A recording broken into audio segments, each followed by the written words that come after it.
Roll back to December 2023, and Elina just got laid off from her tech job. The job market is not looking great.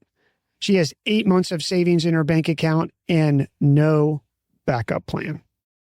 Most people in this situation polish up their resume, they update their LinkedIn profile, and then they start applying to jobs. Elina did something different. She built a dog shampoo brand for one specific type of dog owner: doodle owners. People with golden doodles, labradoodles, those cute curly dogs you see owners with that are excited about whatever's going on. Elina's friends thought she was crazy. While the pet market is a $140 billion market, it feels dominated by large brands or startups backed with a war chest of capital. Why jump in with no capital and a short runway? Here's why. Elina figured out the marketing mix and did $650,000 in her first year of business. She's tracking towards $2 million to close out 2025. 0 investors, profitable from day one. Turns out, when everyone else is trying to sell to everyone, there's a fortune in selling to someone and genuinely marketing to them. Today, we're breaking down how to dominate a niche so tight that competitors don't even see you coming. We're talking Dood Woof. We'll show you the exact problem Elina identified and how she did it, the pivot she made before launching, the community building tactics that got her to profitability from day one, and the marketing science that proves why going narrow beats going wide to start out. Then we'll give you the playbook so you can apply this to your business, whether you're selling software, services, or anything in between. Let's go. The problem Elina faced. The pet market is massive, over $140 billion in the US alone. Sounds like an opportunity of a lifetime. Well, maybe. Mass equals noise. Big brands, deep pockets, Walmart and Chewy dominating distribution, Amazon flooded with generic products at razor-thin margins. Most entrepreneurs see that market and think, I need to be everything to everyone and get 1% of that market. They create a dog shampoo for all dogs, a detangler for every breed. They position themselves as the Swiss Army knife of pet care. And then they get crushed. Because when you're everything to everyone, you're nothing to anyone. Elina could have gone that route. She had a doodle, sure, but she could have launched a general dog brand. Instead, she did something most marketers are sometimes scared to do. She went the opposite direction. Here's her insight. Elina didn't just start with a product, she started with a conversation. She joined Facebook groups for doodle owners, groups with hundreds of thousands of members, and posted a simple message. Would anyone be willing to talk to me about the challenges of having a doodle? Frontline marketing stuff here. People love talking about their dogs. She got on Zoom calls. She asked open-ended questions and a pattern emerged. Matting and tangling. Doodles have a unique coat, part poodle, part whatever they're mixed with. It's gorgeous, but it mats like crazy if you don't maintain it. And the products on the market, all harsh chemicals, nothing natural, nothing premium. That was her wedge. Elina didn't just identify a problem. She identified a painful problem for a specific group of people who were already organized into communities and desperate for a solution. Doodle owners wouldn't even see it as marketing. They see it as a solution. Elina saw this and said, I'll make a natural dog detangler for doodles versus I'll make a detangler for all dogs. Same product, completely different positioning, and that positioning changed everything. The execution. Elina's go-to-market strategy had 3 core marketing tactics. Tactic 1, she built the audience first and then launched the product second. She spent several months before launch creating content while she was working on making the actual product, building an email list and growing a Facebook community. She invited people into the journey. She posted updates about finding manufacturers, testing ingredients, and designing labels. She wasn't marketing or selling yet. She was creating belonging. By the time the product launched, she had 800 people on her email list and a few thousand followers on Instagram. Not massive numbers, but hyper-engaged doodle owners. And here's what people miss. Those 800 people weren't just subscribers. They were co-creators. Elina asked them what they wanted. She ran polls. She hopped on Zoom calls to get feedback for formulations. You see, when you involve people in the creation process, they don't just become customers. They become owners of the outcome and your best marketers. So when they saw Elena's name pop up in their inbox, they knew who she was and wanted to open that email. Tactic 2. Elina leveraged Amazon's algorithm and didn't fight it. Most brands treat Amazon like a necessary evil. Elina treated it like a growth engine that would do the marketing for her. She launched her detangler spray on Amazon and had her community ready to buy on day one. That spike in sales velocity triggered Amazon's algorithm. She hit #1 new release in her category without spending a single dollar on ads. Once she had traction, she added Amazon PPC, pay-per-click, but she always drove her organic traffic to Amazon, not her website. Why? Because Amazon converts at about 10%. Shopify, it converts around 3%. She went where the conversion lived and amplified it. But here's the move within the move. She built her email list before sending people to Amazon. Drive people to the landing page first, capture their email, then send them to buy on Amazon. That way she owns the customer relationship even though Amazon owns the transaction because Amazon doesn't provide customer data. Most brands do it backwards. They send cold traffic to Amazon and hope for the best. Then they wonder why they have no email list and no way to launch their next product. Elina was purposeful in the customer journey. Copy this playbook because it works. Tactic 3. Turn customers into evangelists through radical authenticity.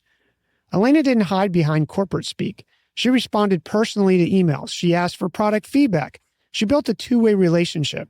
No AI, no EA doing the answers. Real life Elina.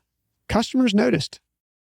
When her listing got suspended on Amazon, which happens to almost anyone at some point when you're doing volume and sales on Amazon, her community rallied. They reached out. They waited. They bought the second it came back online. That told the algorithm that this is a product in demand and pushed that product to all the Amazon customers.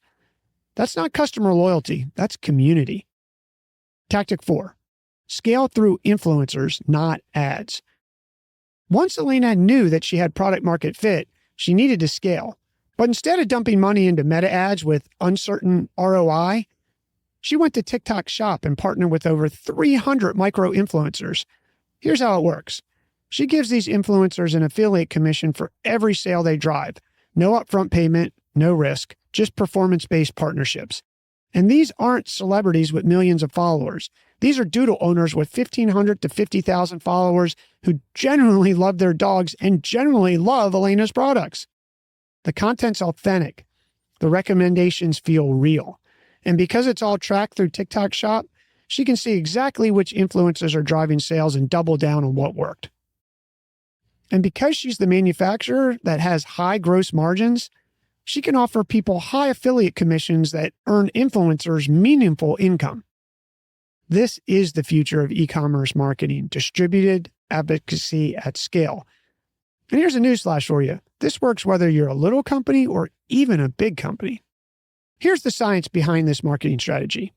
A research study published in the International Journal of Multidisciplinary Research titled The Rise of Microcultures, Why Hyper-Niche Marketing is the Future, analyzed niche marketing strategies and found that businesses targeting microcultures and hyper-specific audience can achieve significantly higher engagement and ROI compared to broad market approaches.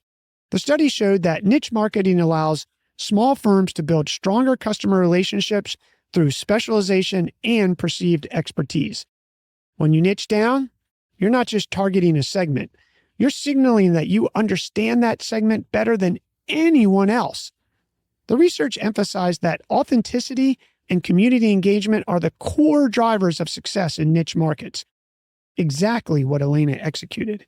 And just because you market to the niche starting out doesn't mean that you can't expand to the broader market later on. Elina now finds other types of dog owners buying her detangler because if it can work for the worst case scenario like a doodle, it can work on other breeds too.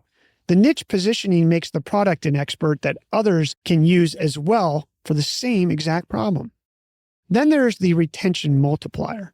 Harvard Business Review published findings showing that acquiring a new customer costs 5 to 25 times more than retaining an existing one. And increasing customer retention rates by just 5% can increase your profits by 25 to 95%. Elina's business model is built on this principle. Her products are consumables. Detangler spray lasts, give or take 4 months. Shampoo about the same. Once someone buys, they come back.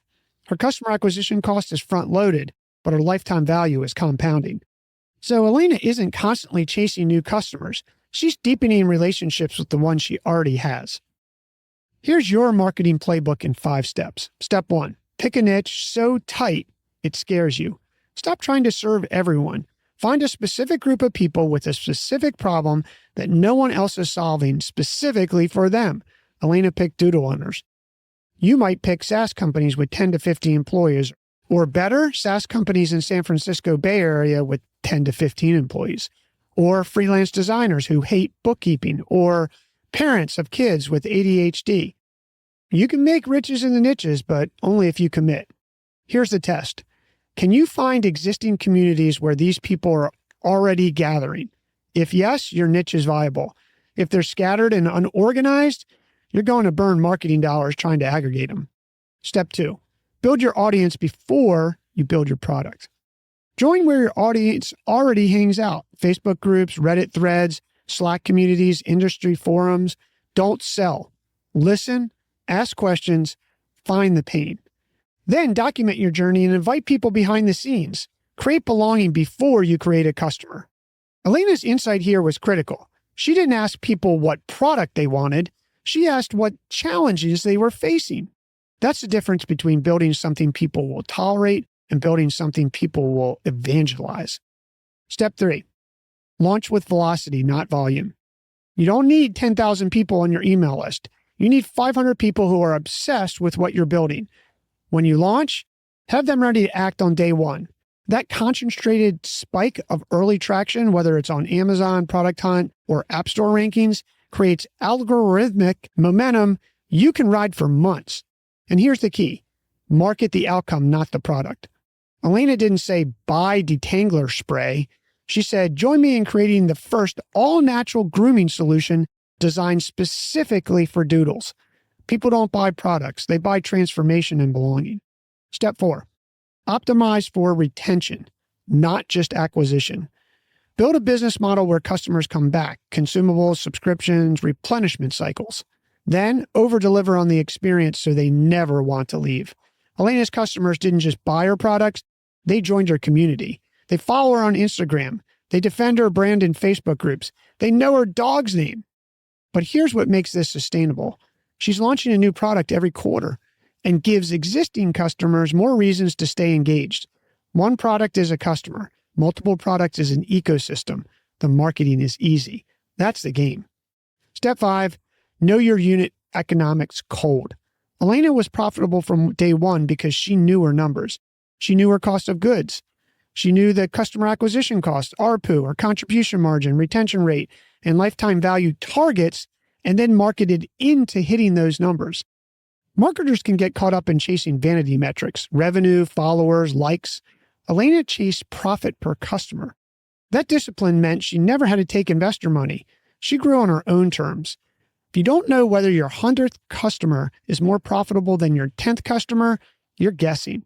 Do your marketing math so you're not reacting. You're designing a marketing campaign with goals you know you need to hit because guessing doesn't scale. Elina went from unemployed to a 7-figure business in 18 months by doing what most marketers won't. She went narrow and knew the marketing metrics she needed to hit. She proved that in the world where everyone's shouting to the masses, the real power is in whispering to the tribe. Remember, if you're trying to market to everyone, you're marketing to no one. Pick your doodle owners. Your marketing move.